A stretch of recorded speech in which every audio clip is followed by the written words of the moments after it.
Yeah, I mean, the girls played great, so I really think it was a successful tournament. A lot of the things that we've been focusing on, for instance, our putting, we did tons of putting practice the last few weeks to get ready, and I actually had two coaches that we competed against that complimented me on the girls' putting.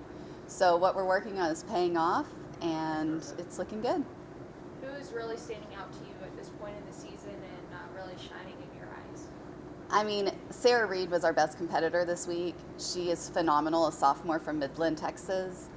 And her ball striking was really, really on point. And so that was really fun to see. She had a lot of birdie opportunities, finished 2 under par, and it was not an easy course. The conditions were very challenging this week. And it went from being a 3-day tournament, 18, 18, 18, to a 2-day tournament because of lightning storms, and the course was flooded, and I mean, just the wettest conditions you could play in. And she handled that adversity really well and just went out there and started strong and kept it going.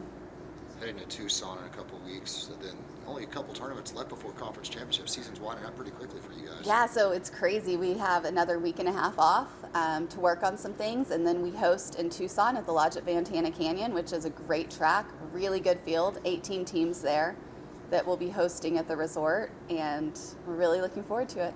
It sounds like your hard work paid off, especially in the putting aspect, but what else are you guys really looking to kind of perfect as the season continues? One thing that we're also working on is coming out with more pars to begin with.